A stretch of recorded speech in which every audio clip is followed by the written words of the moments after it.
Assalamualaikum warahmatullahi wabarakatuh. Nama saya Moza Fatimah Tuzara. Saya akan menjelaskan tentang tokoh psikologi Alfred Adler. Biografi Alfred Adler. Ia lahir di pinggiran kota Wina pada tanggal 7 Februari 1870 dalam keluarga Yahudi dan meninggal di Aberdeen, Skotlandia pada tahun 1937. Pada waktu itu, ia mengadakan perjalanan keliling untuk memberikan ceramah. Ia meraih gelar dokter pada tahun 1895 dari Universitas Wina. Ia anak kedua dari 6 bersaudara, tetapi memiliki masa kecil yang tidak bahagia karena ia sering sakit dan prestasinya dibandingkan dengan kakak laki-lakinya yang tertua. Ia menyelesaikan pendidikan dokternya pada tahun 1895. Kemudian pada tahun 1902 rutin mengikuti pertemuan mingguan Freud dan menemaninya ke Amerika pada tahun 1902. Namun semuanya tidak berjalan mulus. Pada tahun 1911, perpecahan mereka sampai pada puncaknya. Adler seorang pembicara yang cerdas dan luar biasa yang menarik banyak perhatian mahasiswa. Kemudian ia mengajar di banyak tempat dan pada tahun 1934 menjadi penduduk tetap Amerika Serikat. Ia mengajar di Sekolah Kedokteran Long Island. Ia meninggal pada tahun 1937 di Aberdeen, Skotlandia, ketika sedang melakukan perjalanan sebagai pembicara di Eropa. Teori Alfred Adler. Menurut Adler, makhluk hidup adalah suatu kesatuan sosial yang tidak dapat dipisahkan. Mereka menghubungkan dirinya dengan orang lain di sekitar mereka dalam usaha kerjasama sosial. Prinsip teori kepribadian Adler beranggapan bahwa individu dan permasalahan hidupnya selalu bersifat sosial, seperti merasakan kebersamaan dengan orang lain dan mempedulikan kesejahteraan orang tersebut.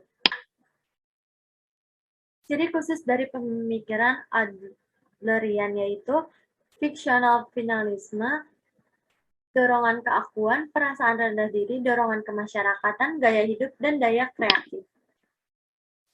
Prinsip teori kepribadian Alfred Adler. Yang pertama ada kepribadian rasa rendah diri. Adler meyakini bahwa manusia dilahirkan dengan perasaan rendah diri.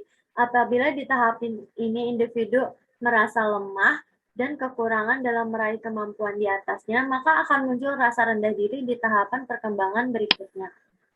Yang kedua, ada kepribadian superior. Superior diartikan sebagai usaha untuk mencapai kekuatan diri. Dorongan untuk menjadi superior ini bersifat universal dan tidak mengenal batas waktu. Yang ketiga, ada kepribadian gaya hidup. Usaha individu untuk mencapai superioritas memerlukan cara-cara tertentu yang disebut sebagai gaya hidup. Manusia memiliki kekuatan yang cukup walaupun tidak sepenuhnya bebas untuk mengatur kehidupannya sendiri secara wajar. Yang keempat, ada prinsip teori kepribadian diri kreatif. Diri yang kreatif adalah penggerak utama tingkah laku, yakni membuat sesuatu yang baru yang berada dari sebelumnya. Diri kreatif adalah sarana yang mengolah fakta-fakta dunia dan mentransformasikan fakta tersebut. Yang kelima, ada kepribadian diri yang sadar. Kesadaran adalah inti kepribadian individu. Ia dapat merencanakan dan mengarahkan perilaku ke arah tujuan yang dipilihnya secara sadar. Yang keenam, ada teori kepribadian tujuan semu. Masa lalu penting. Namun yang lebih penting adalah masa depan, yaitu rencana yang akan dilakukan individu. Tujuan akhir manusia tidak menunjukkan hasil yang nyata akan terwujud. Tujuan tersebut adalah semu karena dibuat amat ideal untuk diperjuangkan sehingga mungkin saja tidak dapat direalisasikan. Prinsip kepribadian minat sosial. Manusia dilahirkan dengan karunia minat sosial yang bersifat universal. Proses ini membutuhkan waktu banyak dan usaha yang berkelanjutan. Individu diarahkan untuk memelihara dan memperkuat perasaan minat sosial dengan meningkatkan kepedulian pada orang lain melalui empati dan komunikasi. Karya Adler adalah sebagai berikut. Berikut quotes dari Alfred Adler, "Follow your heart, but take your brain with you." Yang kedua ada Erich Fromm. Biografi Erich Fromm. Erich Fromm lahir di Frankfurt, Jerman pada tanggal 23 Maret 1990. Ia belajar psikologi di University Heidelberg, Frankfurt, dan Munich setelah memperoleh gelar PhD dari Heidelberg tahun 1900.